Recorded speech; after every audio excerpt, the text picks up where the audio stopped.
بهیوین دمن خوش اونجارک دن بخیر هاتنا دمی لحاف گهاندنا کردان کرد کنکشن ابوي هيفيه كو ام كردان بجهين نائكو سرحاتي وبويرن لجهان دقامن بيك جهورين داخل شمو جفيري جي استدويا دنج امريكا لواشنطن دي سي ديت قلوب قالوا ربازا كوچ كاسبي هم بر سوريا چيا اوا نافاروكي هف بيفينا كيا دقل سياسة مداركي كرد ديسان دست نشان کرنا جيگري سروكي ده هالبجاتنيد امريكا دا چاواتي کرن لدمي كو شر و تندو تيجي لسوريا گرم دبن ليرة لأمريكا هنا كاربدستين أمريكي راگهاندن و داخویانین مجدار دن سبارت رول امریکا د سوریا دا بو نمونه وزیر بروانی لیون پنتا د بیجتن امریکا د کارا هرما کا بفرن لسوریا دانه لیوینا پی تی وی ببریارکا گرنگ و مزن هيا او بريار هي نهات يدان قالوا چما او بريار نهات يدان و کنگی بيدان او برياره ما افسياره جي سياسة فانكي كورت دكتور شركو عباس كر كوچ كاسبي بريار نادي حتى بشتي هل بجارتنا امريكا يا رياسي بشتي تسمى هادي بشتي مها نوفمبر از بيزنم سياستا وانا انه تشتكي ناكن جبوي هل بجارتنا اوباما تخوازي قبسر بكبي يرو غوحتنك سوري دا تشيبي نل صالحي ويا نل صالحي سياستا ويو تركيا ايرو سياستا امريكا يا دروا دريا تركيا تي خياكرن و سياسات إيرو نل صالحي كردي سوريا جو أم ناخوازن براسي تقوارتن چه ببيد بن سها تركي دا ودبن سها أمريكا يا سروك أوباما دا إنها نل صالحي كردي سوريا جماعة تركيا نافي بوهر إنها چه بد سوريا دا تركي ناخوازي دامن و أفاك چه بي إنو قوارتنك سوري چه بي كردي سوري بگنا ما في خواه هرمك كردستان سوري آزاد ببي اف تأثيرك الكردن كردستان تركي دكه و اما تركي مجبور به ما في كردن تركي جي بدوا يعني جرك يعني نكيمتر ج كردن سوري به گونز دتر به نکمتر به افتش تركي جرا نحاضره تركي چلو حاضره دخوازه پروگرام خو اجنده خو بمشنه سوريا كم يكا بهدوه بهله دكتاتوريا كبين ايرو مديريه مجلس الوطني السوري را عربن مصالح تركا ايكونومي وبترولا كردن سوري استثمار وين حمي جواربه علاقات واهبن وما في كردي كولتوري بلكي بدنا وافتشتكي ام راسين جينا رازينا بله بینران لیرا لکنگرسی امریکی دنگن خورد هنا جبو کریارکی لدجی رژیم اسد پرانیا وان دنگان کومارینا بو نمونه جون مکین سیناتوری اریزونا افجا پسیار او اگر هاتو کوماری کتن سراسپی لحل بجاتنی دا هاتی و سیاستک نو هم بر سوریا پیرو بکن ام بزانن دکتور شیرکو چا برسواوی پسیاری دا ام میزنن ایرو پارتی کوماری پشگرتیا گوهرتن سوری دیگه تیارن جی پشگرتیا گوهرتن دیگن بس نه خویا کرن زلال بون وکل وید جان مکین سناتور مکین بس گروپن جن وکا مت رامنی گورنر رامنی پشگرتیا فدرالیزم دیگه در سوری دا مهم جمره اكيد سري صديصاد لصالح كردن سوريا جمرهاتي خويا كرن وام وكانجمانا الاجتماعي كردستان السوري ام ددنا خويا كرن انه ضروريه بشكرتيا كردستان السوري ببي آزاد ببي وفدراليزم هبيج برقول صالحي واي وصالحي ما ام جارنتي وحيد يا جو بارتيان اسلامي سيطره السوري نكن غرك فدراليزم بكرن ام زانن سري صديصاد بارتي كوماري بشكرتيا بتجي باشا دكتور شركو اگر هاتو وامريكا كريارك للسوريا كل دباورياته ويتشبا ويتشبكن دبن بحكومتها هذا جويا ديمقراطية اوباما ام مجنن بهتر حكومتك اسلامي وكال تركي تخيا كرن رولا تركي اساسي تده بسياسه امريكا در ودريا تركي ريچبه براسين صالح كردن سوريا نقطة دين هكي حتى بارتين كوماري بشركاتن والفيت مترامني ام جلكي متفائلن كيف خوشن انه ايرو ام بري نري اكتر ما دانو ستاندن ديتنا وبوارا الهفدو كريا انه مثلا فدراليزمي وبشكرتيا كردات دفي بحل كرن هندر سوري دا دريكا فدراليزم واوتونومي كرديها بفدرالي دكتور شركو ام بيش كونغرسي امريكي نو تزاني اف جي برياريا وبرياري جرين ليرا الكونغرسي تندان قالك جاري سلوك جي نكار البرياري الكونغرسي در كفا چما كونغرس سيناتو انجمانا كونغرسي بقشتي نكار كاري بكسر حكومة اوباما حتى كارك سوريا دا بكا اكيد في نقطة ميزن انه تشي بو ادفات صالين داويدا مثلا ايكونومي تشي بو دعدي بوشتا وحتى انها مثلا اقتصادي ابوري مشكله قالك مزن امريكا را ايرو بارتي كوماري نحاضر جوهري شاركي دي بك بشكرتيا جروب ندي بك اف نقطه مهمه يا دواجي اوباما اف نقطه سروي هاتي حكم وناخذ في شري بك او جوهرتنا كي بك وناخذ شيء وتشينا كيجي جوهرتنا جو شيء بك ادر يا تركي رشيك وكا اجنده تركي تخوازي لصالحي عرب وتركاي لصالحي كردايا ام زينن بشتي هالباجرتنا اي تاثيرك تشيبي جوهرتنك تشيبي وقت جو كوماري بسركات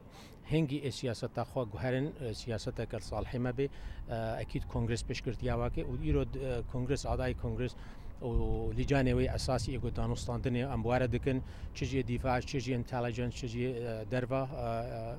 او حمد دنا خويا كرم بروجرامي ما بروجرام كي يعني قالك باشا وك امريكا اف تشتكي مهم مجمره جبرولو انجمانا نجتماني ام دين كارل فيرتكن نا وك جمره ام الهولير من دي خويا كرند به حمرد هولير سليمانيه هولير نت سليمانيه رينت سليمانيه هولير ريد واشنطن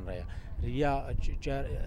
حلا وحيد كوش بكردي سوري دفيد ريا واشنطن ربي ند دركه دير نشامه نانقره نا طهران نهوليره نسليمانيه نقنديله باشا كي دقها دكاره خو بقهي نفر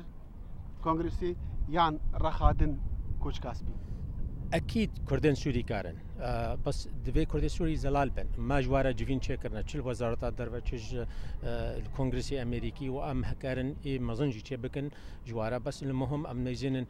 بارتين من ايكو انجمانا كردي السوري ايرو جالكي دوري شارع كردي كتنا ايرو دخوازن حيلك سياسيين الكردين سوري بكن كردين سوري دركتنا شرائط به ايجو فدراليزم تخوازي ما مثلين اي فدراليزم ناخوازي ما نامثلين شرع كردي دخوازي و اوا خورتين كردي دخوازي و اوا جني كرد ويت خوازن بس ايرو انجمانا ماي كردي ايرو چوا هولر دخوازي بريا تركي بكفي انجمانا سوري ده انجمانا سوري بدستي اخوانا ده ما في كردات دنينا ما في كردا انساني حضاري ايرو شيخ عرعوره انساني حضاري غليونه افيها جو ايرو ما في كردا زيرو دبينن اف تشيلو واره كار بكي ام ميزينن غلطي مزن غريكا كردي سوري لواشنطن من كار بكن انجمانا كردي لواشنطن في نل دركه دي بي ام في تدمين دكتور شركو قالك كاس من بيستيا ديفيجن كو مثلا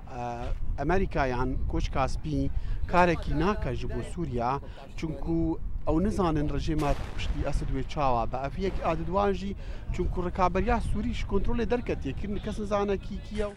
سياسة أمريكا يا وزارة الدرفة أكيد يا شرسارة أم بيتشي زانن وسياسة أمريكا أنها بهتر علاقته بعرب ودولة إسلامية ربي وتركي ربي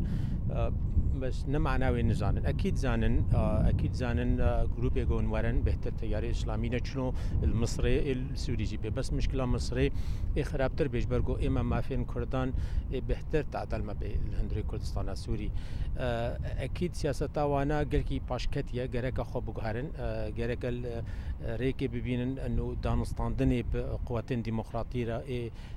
قوميات دين بدن بستن أف نقطها أريج فين شيء بالأموال رونشنا الوايت هاوس رونشنا من الكونغرس رونشنا من القومي الحمد لله البنتاغون بس حتى انها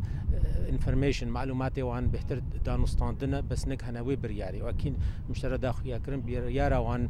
مثلا اوباما هاد انه ام خوازن ملتي عسكرين امريكي فكرنا امريكا شر نبن بهتر اهتمام بدنا اقتصادي امريكا مشروعي عبوري جبر ولو انه هات كسنا حاضر تجهرتنيرا وناخوازن جو هبي جشترنا بيجن باشا الجورا كوتو اجهدارين حال تبيجي لكوش كاسبي لكونغرسي البنتاغون ون كاربدسين امريكي دي بينن تشد بيجي باوريات تشي كانجي افرشوا بدماهي بي از میزنم وقتی گو پارتی کماری بسر کرد و پشتی البجارتنه سری صدیسات فرصت که زیرینج کردستان سوری را هکی پارتین کرد و مجلسین کرد به هفدوره دستی خواب بخنه دستی هفدوده و واشنطن وی کاری بکن و فدرالیه نو نخوار وخو حاضر كن برو اكتيف بن نهرن دهكي رونن ونفكرن ايرو دفي انفراستراكشر بنيات تحتيه للسوري دفي ببارستان دفي هرمك كردستاني هبي ام دا خوازي ما حركه كردي ومجلسي كردين ومجلس وطني كردستاني هم بهفدور رونن ام غرك حرمك كردستاني تشي بي برو اكتيف دي بري نظام بك يقول نظام كت فوضى تشي بجماعه ارهابي ان منطقه ما ايرو بارتيين جولان وتركان واخواناتين منطقه ما دخوازن تياري اسلامي تشيكن تياري اسلامي تشيكن وايرو بنا مشكله جمره بينرن كورت كونكشن لدمي كو كانديدين سروكاتيا امريكا دگهنا هناك قناغا كو برسو بابتن خوا جهف جدادكن قناغا دست نشان کرنا جيگركي بو كانديدي سروكاتيه تي او قناغ گرنكا جو بالفادانا كجبو كامبينا هالبجاتنا جبر كورانغا وي كانديدي كو بو جيگريا سروكي تي دست نشان کرن سنگيا خوا ل چند ولايات هابتن يانجي دناف دنگ دران دا جبر نرخو بهاين وي باوري بهي Paul Ryan and the next president of the United States, Mitt Romney. رومنی و ڕایان هەڵمەتەکانی هەڵبژاردنیان بردووەتە 4 ستانی گرنگەوە ڤرجینیا، نۆرت کارۆلاینە، فلۆریدا و ئۆهایۆ. وەک شیکەرەوە دەڵێن سەرەکی ترینن بۆ هیوای بردنەوەی کۆشتی سپی لە مانگی 11دا لەلایەن ڕۆمنیەوە. پۆڵ ڕایان لە نۆرت کارۆلاینە پێشوازیەکی گەرمی لێکرا. ئایا نۆرت کارۆلاینە دەبینەوە؟ بەڵێ دەبینەوە. مەت ڕۆمنی دەڵێت ئەو سیاسەتە ئابووریانەی خۆی و ڕایان پێشنیازی دەکەن چارەسەری قەیرانی ئابووری ئەمریکا دەکات. هەواڵم پێ بۆتان ئەم وڵاتە دەگەڕێتەوە بۆ گەشەکردن. لە واشنگتن شیکەرەوە سیاسیەکان و ڕووناکبیران قسە و باسییان لەسەر ئەوە بوو چۆن دەستنیشانکردنی پۆڵ ڕایان بۆ پۆستی جێگری سەرۆک دەرفەتەکان بۆ مت ڕۆمنی زیاد دەکات. ڕاوێژکاری سەرۆک ئۆباما بە کەناڵی ABC گوتووە پێدەچێت ڕایان زیان لە ڕۆمنی بدا. بژارەیەکە بۆ ڕۆژاندنی دەنگبەرزەکانی ناو کۆماریەکان بەڵام هەموو لایەکی تر دەخەتە نێگەرانیەوە بەهۆی ئەو تۆمارانەی لەسەر ڕایانن ڕاسترەوە. دەیڤد دەشڵێت پلانی ڕایان بۆ کەمکردنەوەی بودجەی فێدراڵی دەبێتە مایی تێکدانی بیمەی تەندروستی بۆ خەڵکی بەتەمەن. کۆماریەکان داکۆچی لە ڕایان دەکەن و دەڵێن گەنجە و سیاسەتمەدارێکی بەجۆش و خرۆشە و تواناییەکی تەواوی دەربڕینیشی هەیە. تیم پاولەنتی فەرمانڕەوای پێشوویستانی مەنەسۆتا یەکێک بوو لەو ناوانەی لە بەردەم مت ڕۆمنیدا بوو بۆ پۆستی جێگری سەرۆک لە بەرنامەی This Week کەناڵی ABC گوتی ڕایان دەتوانێت ڕاوەی کەمکردنەوەی بودجە بکە. مشتومڕێکی گەورەیە و گرنگیشە بەڵام بە پێچەوانەی سەرۆکەوە ئەوان خاستی پێشەنگیان هەیە دەیانەوێت پیرۆزە و پێشنیاری دیارەکرا و بخەنە بەردەست. کۆماریەکان هیوادارن ڕاگەیاندنی ناوی پۆڵ ڕایان بۆ پۆستی جێگری سەرۆک هۆکارێک بێ بۆ بەهێزبوونی پێگەی مت ڕۆمنی لە ڕاوەرگرتنە گشتیەکاندا. بەپێی دواترین ڕاوەرگرتنەکان سەرۆک ئۆباما لە ژمارەیەکی بەرچاویستانەکانی ئەمریکادا لە پێش مت ڕۆمنیەوەیە. بەڵێ بینەرن کورت کۆنەکشن ئەوە بوون بابەتین ئیرۆ دەوێ بەرنامەدا مەهین هەتا هەفتیا بێت و جارێکەدی دگەهینەیەک لە دەمێکی نوێ لە هەفگەهاندنا کوردان هەر شاد و بەختەوەر بن.